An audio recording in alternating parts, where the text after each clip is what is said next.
ചെങ്ങായിമാരെ, നമ്മൾ വയനാട് ട്രിപ്പിലാണ്.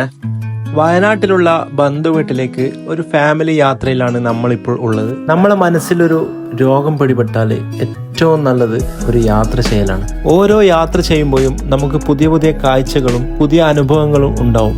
മറ്റൊരു നേട്ടം എന്നത് ഓരോ നാട്ടിലെയും വ്യത്യസ്തമായ ഭക്ഷണത്തിന്റെ ടേസ്റ്റ് അറിയാനും നമുക്ക് യാത്രകൾ കൊണ്ട് പറ്റും. അപ്പോ വയനാട് വന്നിട്ടുള്ള നമ്മളെ റോസ് റൈഹാന് കാണാണ്ട് പോവാൻ കഴിയില്ല. ഇവിടെ വന്ന് നോക്കുമ്പോ ബീഫിന്റെ വെറൈറ്റി സാധനം ഉണ്ട്, അടിപൊളി ബീഫ് റോസ്റ്റ്.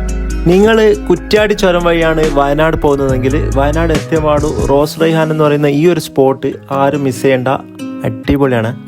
അങ്ങനെ ഇവിടുന്ന് ചായയും കടിയൊക്കെ കഴിച്ച് നമ്മൾ പിന്നെയും യാത്ര തുടർന്നു. നമ്മൾ ഈ യാത്ര ചെയ്യുന്ന സമയത്ത് ഈ പ്രകൃതിയിലെ സുന്ദരമായ കാഴ്ചകൾ ഇങ്ങനെ കാണുമ്പോൾ ഉണ്ടല്ലോ, നമ്മളെ മനസ്സ് സ്വാഭാവികമായിട്ടും നല്ല റീഫ്രഷ് ആവുകയും അതുവഴി നമുക്കൊരു റിലാക്സേഷൻ ഉണ്ടാവുകയും ചെയ്യുന്നു. ഇതൊക്കെ നേരിട്ട് കണ്ട് തന്നെ ആസ്വദിക്കണം കേട്ടോ.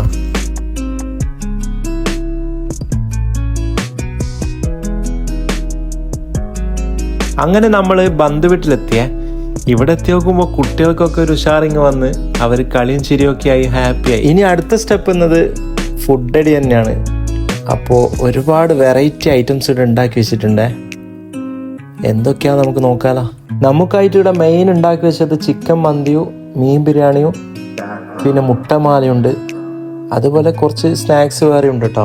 ഫുഡൊക്കെ നല്ല ടേസ്റ്റ് ഉള്ളതുകൊണ്ട് എല്ലാവരും നല്ലോണം കഴിച്ച് അതിനുശേഷം നമ്മൾ വീട്ടിൻ്റെ പുറത്തുള്ള കുറച്ച് കാഴ്ചകൾ കാണാൻ വേണ്ടി അവിടെ നിന്ന് ഇറങ്ങി.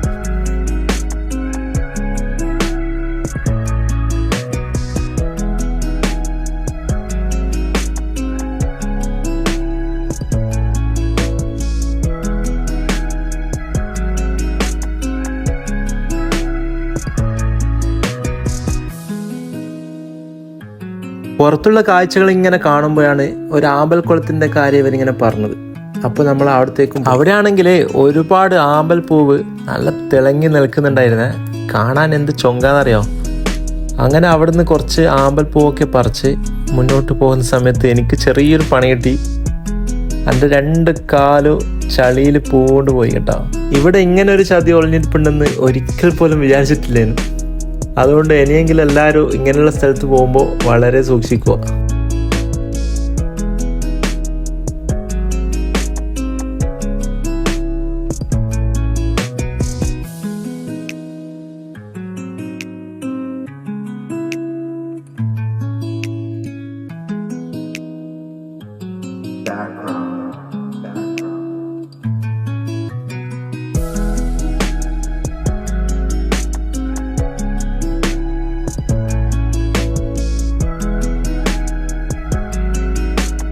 അങ്ങനെ ബന്ധുവീട്ടുകാരോട് യാത്ര പറഞ്ഞ് അവിടെ നിന്ന് ഇറങ്ങി. പിന്നെയും ഒരുപാട് മനോഹരമായ നല്ല നല്ല കാഴ്ചകൾ കണ്ട് ഈ ഒരു വയനാട് യാത്ര അവസാനിപ്പിച്ചു.